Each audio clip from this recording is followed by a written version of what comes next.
Club Providencia, un lugar para encontrarnos en familia. Presenta Combinación Clave. Toda la opinión, realidad y debate sobre los temas que me interesan. Junto a Fernando Paulsen. La clave me escucha. ¿Cómo están? Bienvenidos a Combinación Clave. Estamos ya con nuestro primer entrevistado aquí en el estudio. Él es Matías Azun, el director ejecutivo de Greenpeace Chile. Gracias por estar acá, Matías. Y queríamos primero darle una pequeña revisión a lo que fue el proceso de interpelación de la ministra Carolina Schmidt de Medio Ambiente ayer, entendiendo que los procesos de interpelación, por lo menos históricamente, no tienen la carga ni la gravedad asociada, por ejemplo, a acusaciones constitucionales o cosas que son... Y tiene como eje central, se constituye de hecho un eje central en básicamente un momento comunicacional. Rendir cuentas, básicamente. Una rendición de cuentas. ¿Cómo estuvo, a tu juicio, lo que pasó ayer en el Congreso?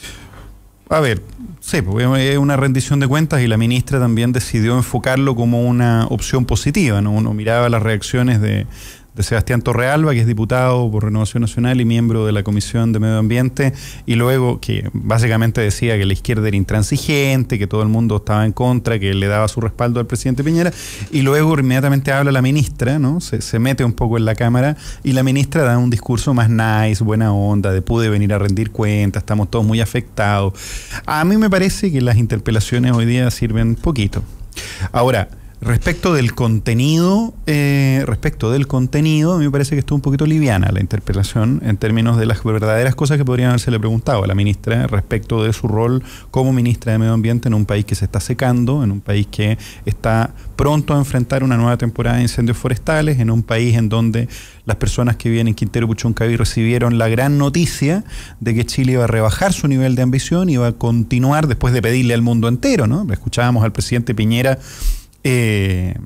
parecía, ¿no?, heroico en sus frases cuando el año pasado nos decía que Chile iba a liderar un proceso de ambición climática mundial, y resulta que la gran novedad es que lo único que vamos a hacer es esperar que las centrales se apaguen de a poco, sin un costo para la empresa, lo que quiere decir básicamente que dejen de ser rentables para las empresas y que por lo tanto no vamos a gastar ni un peso en evitar que la gente en Quintero Puchuncaví deje de estar contaminada.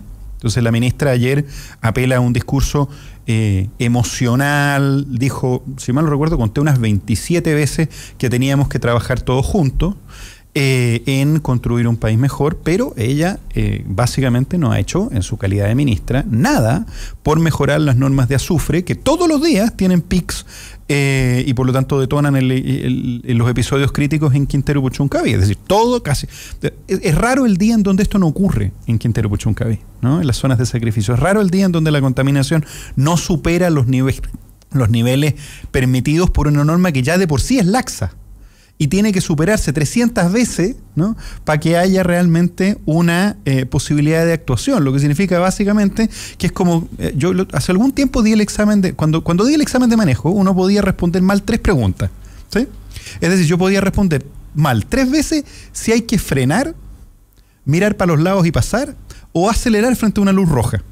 ¿Sí? En Chile el examen de manejo te lo permitía hace algunos años, ¿no? No sé si lo sigue haciendo ahora, pero básicamente el equivalente que tendríamos en la manera en la que el Ministerio de Medio Ambiente ha manejado esta situación equivale a responder más o menos 300 veces mal esa pregunta. No frenar frente a una luz roja. Y eso es claro abandono de tareas, pues es claro abandono de deberes. Y esa pregunta no se le hizo ayer a la ministra, ¿no? Ella dice disculpas a los que están contaminados. Sí, pero los están matando todos los días, ¿no? Las centrales a carbón todos los días matan a las personas que viven en las zonas de sacrificio. Y les dijimos que los vamos a dejar contaminados por 21 años más. Entonces, no se entiende. Y eso no estuvo en la conversación. Ahora, ahí además hay un quizás agravante en esa situación, porque hay un fallo de la Corte Suprema en el ámbito de Quintero Puchuncaví. Que me dio a mí y a varios ambientalistas más, en representación de nuestras organizaciones, la razón. Es un agrado que me digan que tengo razón para corregir al presidente de la República. Que él decía que estaba haciendo todo perfecto. ¿Y por qué dice que te dio a ti? Pues Greenpeace es parte de las organizaciones que estuvo presentando junto con todo el mundo ambiental Y por lo tanto, nosotros somos parte de ese juicio. No es que hubo un fallo. Fue un fallo que le tuvimos que meter al gobierno, fue un trabajo que tuvimos que hacer, que lideraron la Defensoría Ambiental, FIME y varias organizaciones de abogados más, para rectificar que efectivamente se respetaran las legislaciones vigentes, que las poquitas que hay, que permiten defender la vida y el medio ambiente en Chile. Eso fue básicamente, porque el gobierno dijo, con esto el fallo nos da la razón. Mentira. Lo que el fallo dice es que hay claramente un abandono de funciones de parte del Ejecutivo y en particular del Presidente de la República. Y lo conmina en el plazo de un año a tomar medidas para investigar qué estaba pasando, investigar la afectación a la salud, tomar medidas para que no vuelva a ocurrir y ante un episodio similar, ¿sí?, evacuar vía ONEMI. Entonces, en términos prácticos, lo que dijeron era que teníamos un Chernobyl en términos ambientales. Ahora, cuando hay un fallo que se presenta tan directamente como el que acabas de describir, sí, ¿cuál es la razón para del presidente? Sí, pero ¿cuál es la razón para que no se pueda implementar? No hay razones. Y esa es parte de las cosas que yo creo que podrían habérsele preguntado de manera más directa ayer a la ministra.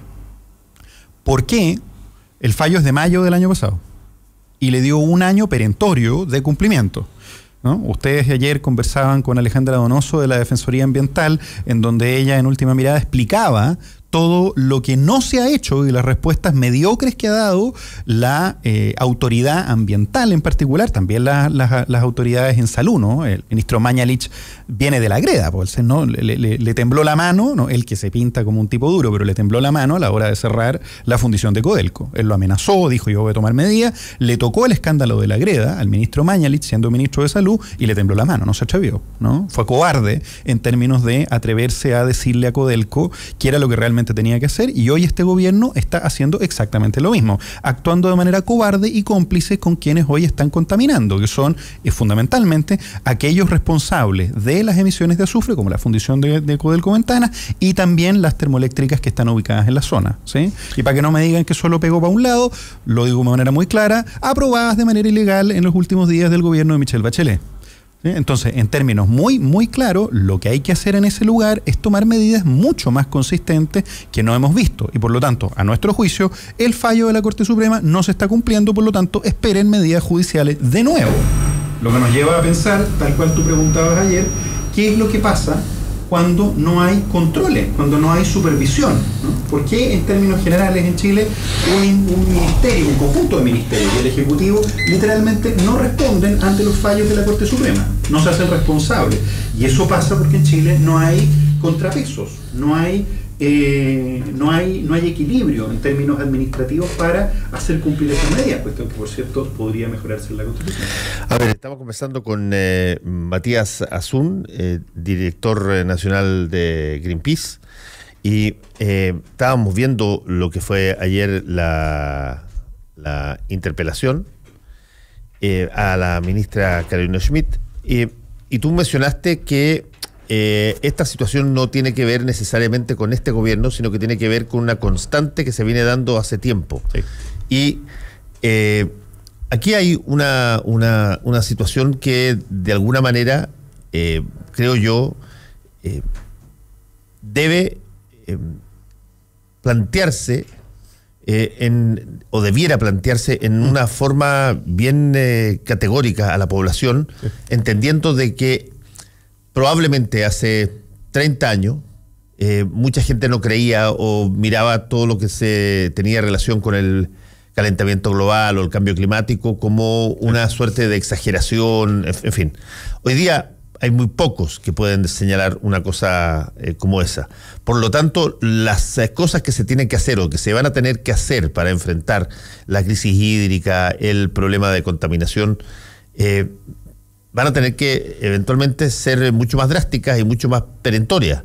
¿Qué tanto eso debiera trasladarse y cómo a política pública? Es que justamente el gran problema yo creo que parte en la Constitución, ¿no? En la medida en que no hay, como contaba recién, no hay mecanismos de control suficientes, no hay controles cruzados suficientes, y por lo tanto efectivamente se puede actuar de manera corrupta o de manera débil, obviando los fallos necesarios. En el caso, seamos muy claros en materia hídrica, Código de Agua no avanza porque las indicaciones del Ejecutivo no permiten básicamente discutir sobre la mejor administración de los derechos de agua. Ni siquiera estamos hablando en todos los ámbitos de recuperar el agua, que es lo que muchos de nosotros pensamos que es lo que tiene que hacer, mucho la organización que represento en particular, Greenpeace.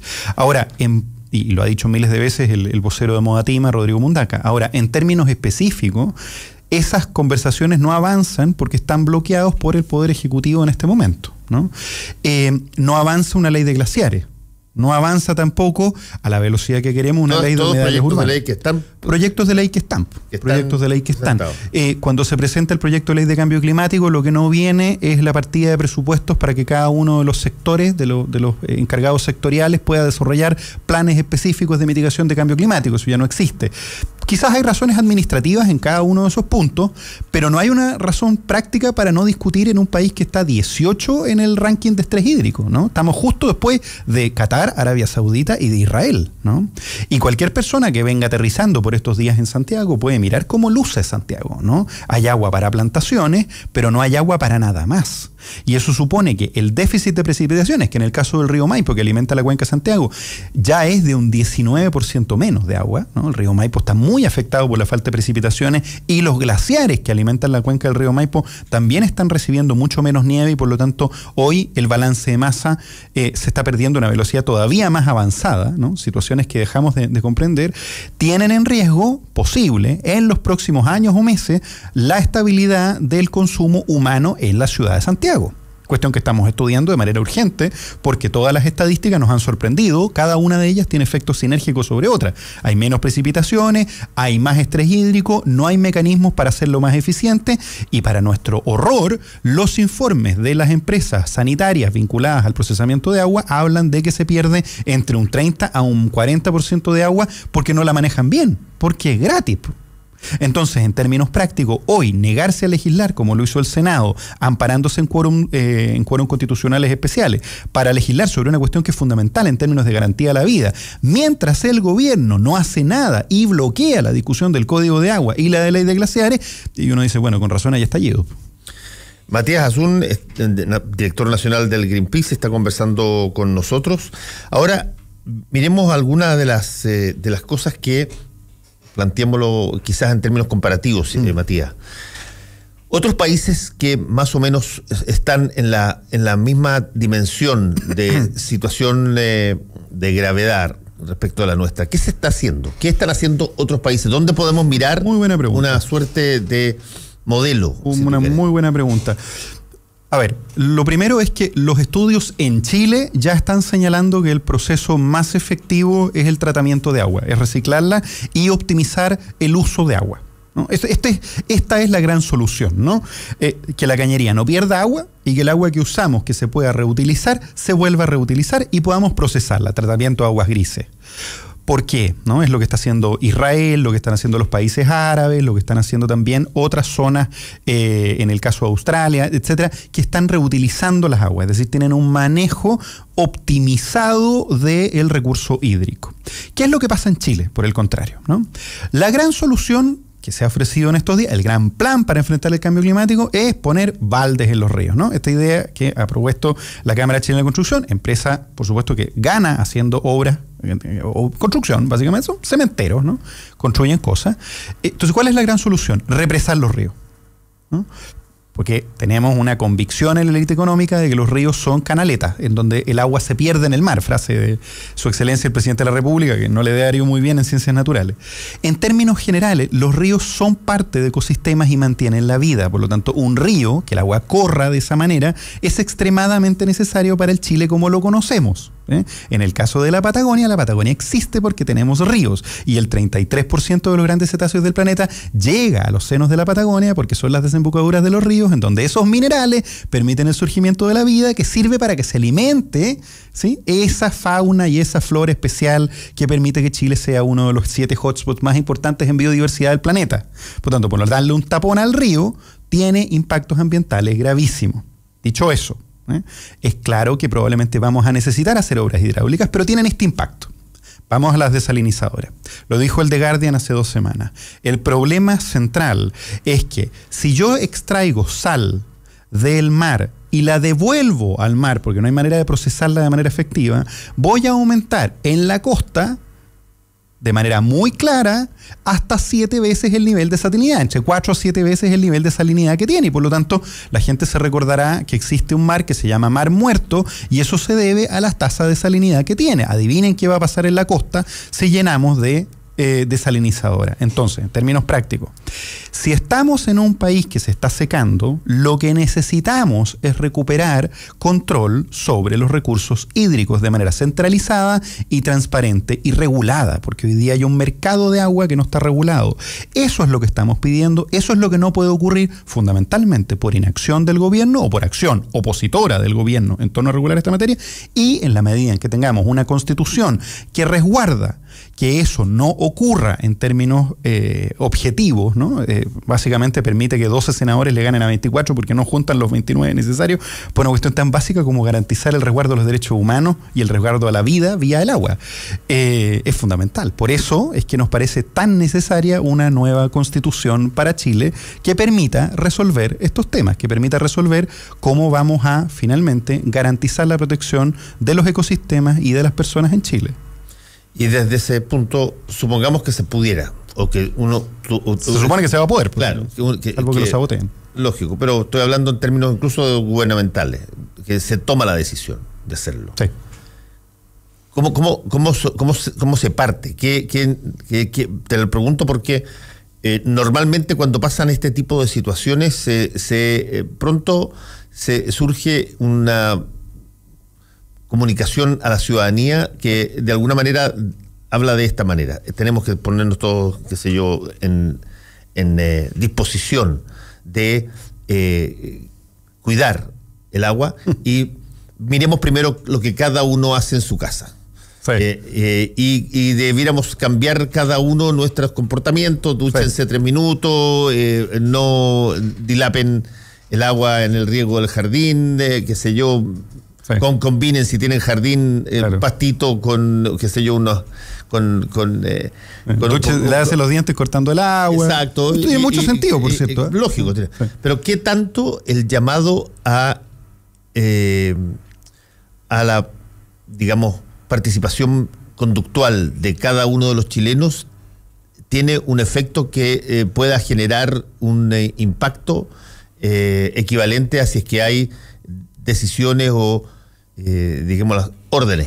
Pero es que justamente yo creo que esas decisiones conductuales y comportamentales son tremendamente necesarias, pero en perspectiva. Es decir, tratar de optimizar el uso doméstico, ducharse cortito, no dejar el agua corriendo, es tremendamente necesario porque eso ahorra agua, y hoy día en Chile hay sequía y hay saqueo, ¿no? Son las dos cosas, porque el mito es que no hay sequía, pero si uno lo piensa desde el punto de vista de los ecosistemas, de los animales, de la flora y la fauna, y lo piensa de una perspectiva que no está únicamente centrada en el ser humano, efectivamente a los arbolitos les está faltando agua, se están secando, ¿sí?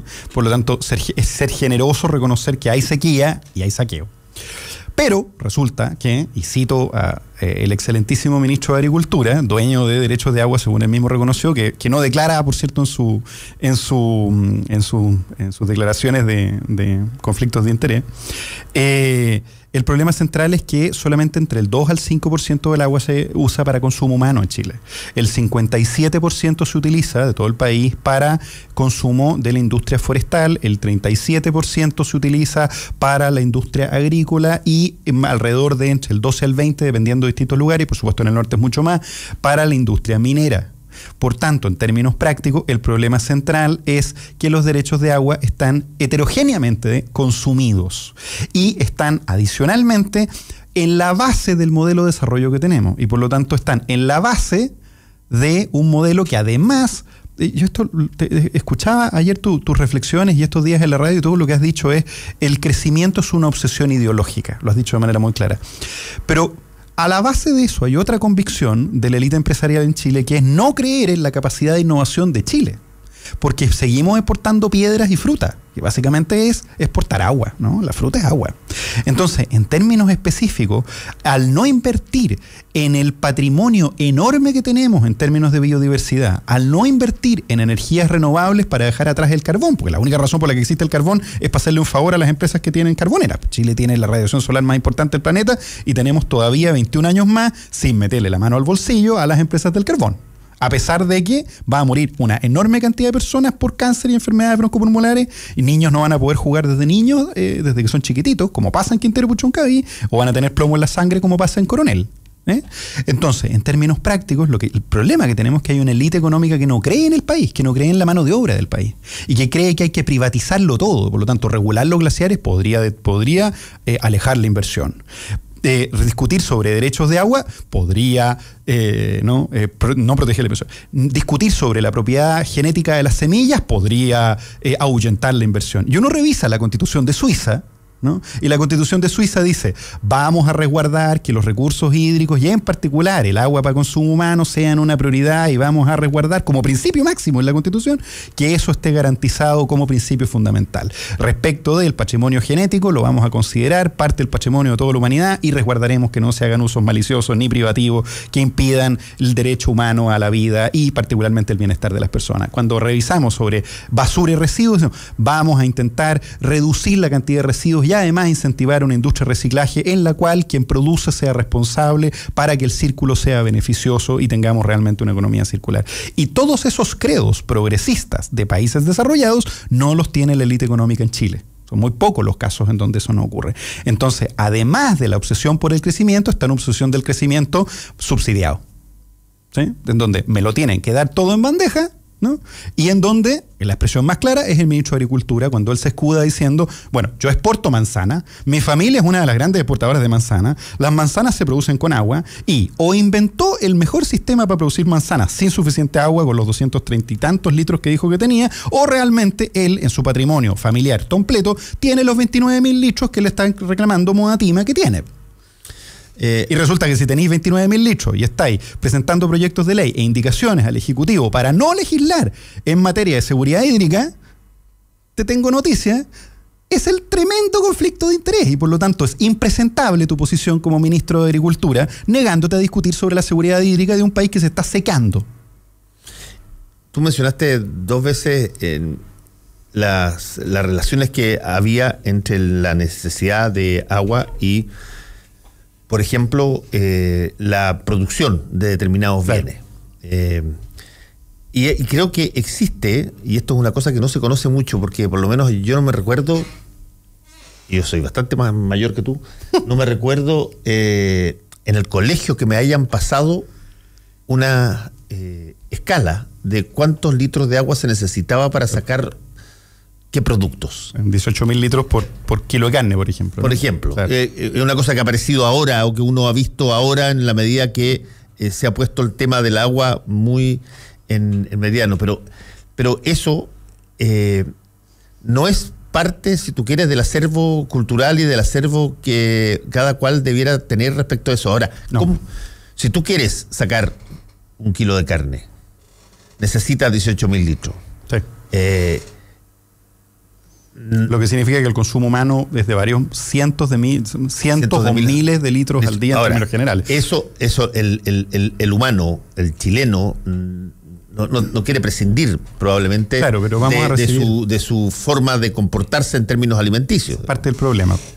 Ese es parte del problema, porque el mundo al que nos estamos acercando, y el mundo probablemente en el que ya vivimos, ¿no? Cuando uno vea los incendios en Australia, ¿no? Solo para que la gente tenga una idea.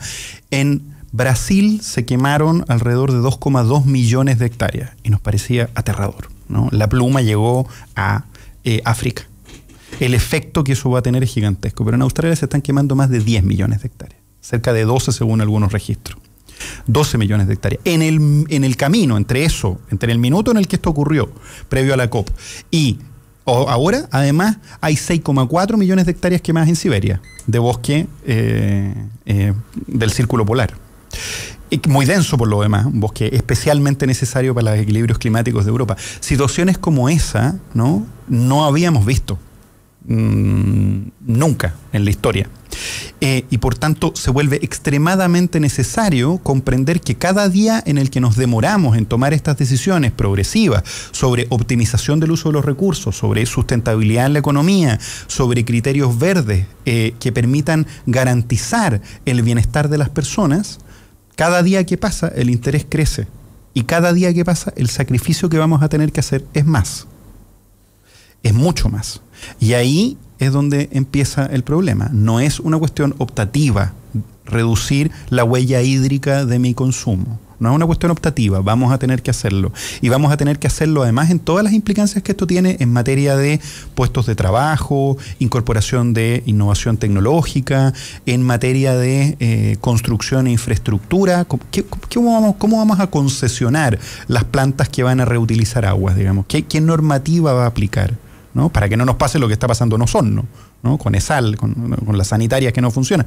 ¿De qué manera vamos a garantizar que esto ocurre? Por eso es que es tan importante tomarnos en serio que la ecología debe ser el principio rector del proceso democrático que estamos llevando adelante. Es un principio rector, como puede ser la equidad de género, como puede ser también la seguridad y la dignidad y la justicia. Los criterios que nos permitan como país generar resiliencia frente a un cambio climático que hoy es inevitable, para el cual tenemos que prepararnos, debe estar impregnando la nueva Constitución. Tenemos que preguntarnos qué Constitución necesita nuestra Patagonia, qué Constitución necesita nuestro mar, qué Constitución necesitan nuestros Andes y nuestros glaciares. Eso es lo que tenemos que estar preguntando, porque si no nos preguntamos eso, nosotros vamos a pagar los costos. Y Matías Asún, ¿qué impacto real ha tenido algo que en algún momento dado se destacó muchísimo como justamente un enfrentamiento a las tecnologías clásicas, como fueron las licitaciones en torno a la energía solar, por ejemplo, en el norte? A ver, son muchísimas. A ver, Chile, paradójicamente, es uno de los países que está dando, ese es parte del lío, ¿no? Chile está mucho mejor que el barrio en términos de institucionalidad ambiental, mucho mejor que el barrio en América Latina, por ejemplo, y otros países similares en términos de indicadores de corrupción todavía, a pesar de que cuando uno revisa la estadística de Carabineros y los conflictos de interés del ministro de Agricultura, uno dice, bueno, quizás nos falta un poquito una normativa más fina, pero en términos generales estamos mucho mejor. Esa es la impresión que todos nosotros tenemos. Visto así, podemos liderar una transición, y lo que intentamos hacer, entre las múltiples razones, por ejemplo, para impedir que se construyeran los grandes proyectos termoeléctricos que se pensaban hacer en el norte, Barrancones, Castilla, Punta Alcalde, y las grandes megarepresas en el sur, ¿no? Fundamentalmente Hidroaicén, bueno, y otras represas más en el sur. En la medida en que eso, lo que estábamos buscando, y lo reconoció incluso el ministro de aquel entonces de Economía, era necesario porque el nivel de control que tienen sobre el mercado de la energía 3 o 4 generadoras es tan grande que el mercado no es competitivo. Y eso es lo que hemos venido impulsando que ocurra gradualmente, ¿no? Eso es lo que hemos venido impulsando que ocurra.